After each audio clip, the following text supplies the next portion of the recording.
Dionysus. Good old D-man. God of wine. Project X. He's a real simple guy. Real simple god. Really, honestly, I have no idea how I'm gonna fill out 4 minutes. 4 minutes of presentation? Like, who do you think I am? A psychopath? Bless you. Let's start from the very beginning. So get your bingo card out because, yes, Dionysus is another child of Zeus. And it all began with Semele. And Zeus, of course. So Zeus, as is his wont, had a secret affair with this mortal woman named Semele. His wife, Hera, got a little wind of this, and she went to Semele and she said, "Hey, you should get that guy to show you his true form."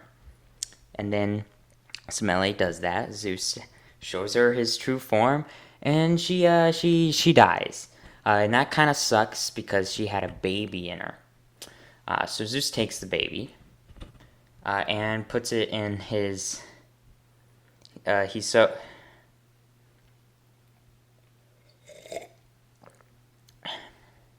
So cook for a few months, and boom, you got yourself a god of wine. But oh no, Zeus can't just raise this baby on Mount Olympus. Hera will kill it, so he's got to send it off somewhere, like Persephone, or Hermes, or the Titaness Rhea, who also saved Zeus's life when he was a baby. So that's pretty poetic when you think about it. Sure, she didn't regret that. So Dionysus, he grows up and he ends up making wine, and he wants to teach everyone how to have a real good time. But Hera gives him crazy pills. So he goes crazy, he wanders around for a really long time, which might have something to do with his Mycenaean roots, I don't know. Like, what do I look like, a historiologist? No. Anyways, so Rhea, she comes to Dionysus. She's like, "Yo, I can fix you. Just come to this cave." He invents orgies. It's whatever. So he returns to Thebes. He doesn't return, but he returns to Thebes in this thing called the Bacchae, and he drives a lot of people crazy, including King Pentheus of Thebes, because Thebes can just never catch a break. But it's okay, because he finally taught people how to make wine. God bless.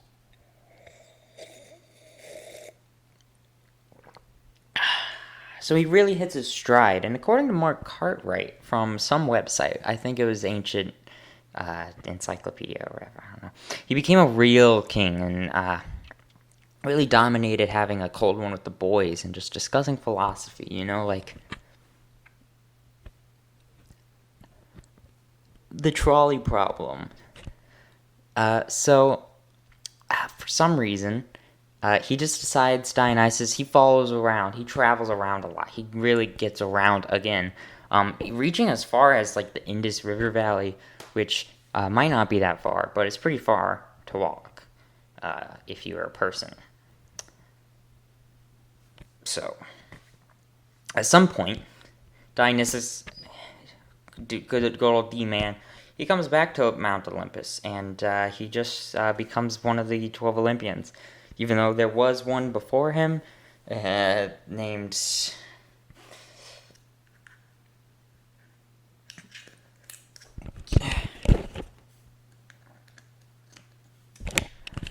Hestia.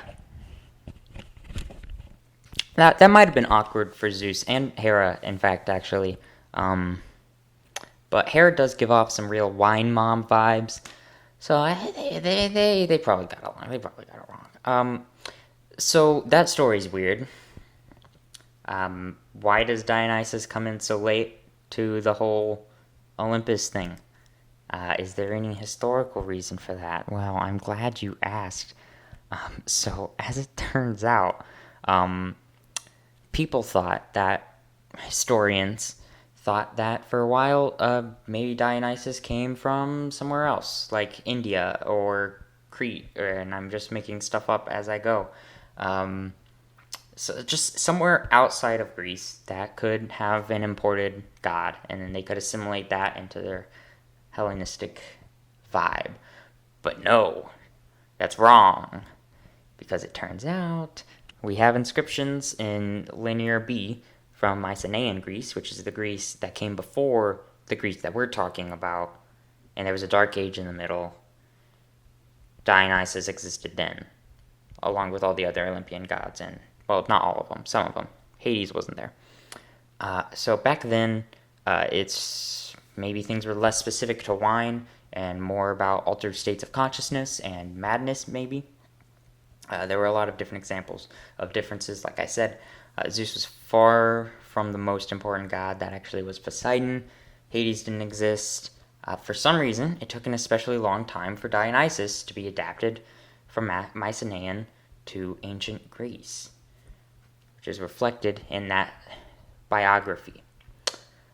So what if it's less about being exported or imported into Greece, and Dionysus actually was there all along, and people just didn't record that, or they didn't want it to be recorded.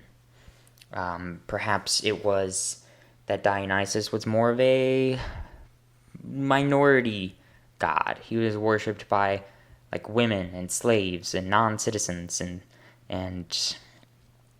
maybe the people writing things didn't want that to be written down for some reason. That's one of the theories. He was pretty punk, but then at some point he was adapted by the ruling class because everyone likes to party, and Dionysus sold out. He sold the movement to the market.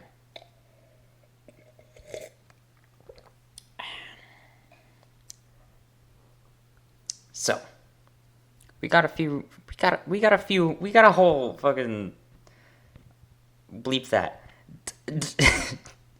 into the Dionysus verse. There's a lot of versions. So version 1, literally just wine. The first wine. People probably worshipped wine since they made it because it's wine. Personification of that substance becomes worship, or maybe worship becomes personification. I don't know. But this is like the proto of all wine gods, is just the first wine, which was invented in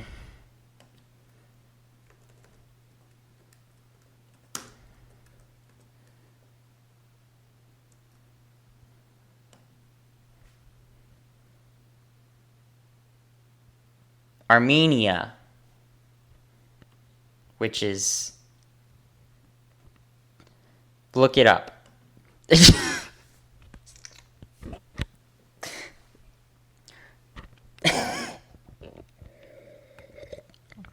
Anyways, so trade routes, from Armenia and such, probably spread this original version, this original god, or however many wine gods there were, and that probably eventually became the Mycenaean version of Dionysus, because trade is a really good way to move religions around. Version 2 is Mycenaean Dionysus. He's the old one. He's old.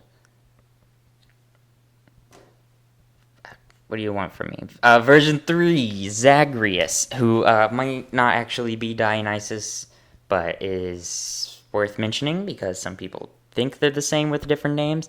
Some people think they weren't the same, but then they became the same. Some people think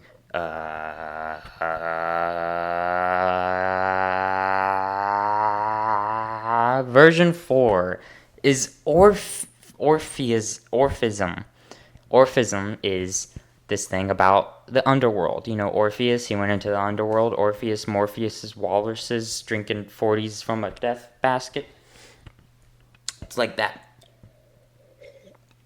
So the Orpheism brand of Dionysus is basically Dionysus, except he was either he was either like adopted by or was born from Persephone, who was in Mycenaean myth without Hades, which is funky when you think about it. I don't know.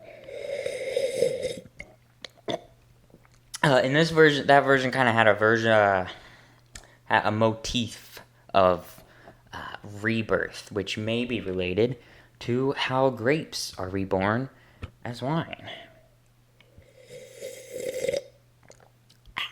Version 5, it's the Dark Ages, punk rock, Dionysus. So this is the one that the cult of Dionysus worshipped, and before it was mainstream, but also kind of as it was mainstream. Their worship mainly focused on these things called the Dionysian mysteries. I'll give you a real good guess what the Dionysian mysteries are. It's getting drunk. So, it's practically kind of an early form of communion, I would say. Inebriation was being possessed by Dionysus, and that's kind of like communion in a way. I don't know. It's just, I didn't read that in a paper. It's just an idea I had. What do you want from me? Oh my gosh. So then Hellenistic Dionysus, the one we actually know about, which is also kind of the one the cult of Dionysus worshipped, but then, it went mainstream. And it became about, drinking cold ones with the boys, discussing philosophy. I really have to burp, I'm sorry. This version is pretty, extremely vital to how we understand ancient Greek history, I would say, at least culture, things like theater. If you recall, there is a festival dedicated to Dionysus, and that was the setting for the creation of some of the most important plays in the Western canon, which is cool because he's also mythologically credited with the creation of the dildo, which he carved from a fig to resemble Polymenos's, which is pretty swag. It's pretty cool. But well done, D-Man. Good job. I'm proud of you. And that's the end of my script. What? Uh-oh.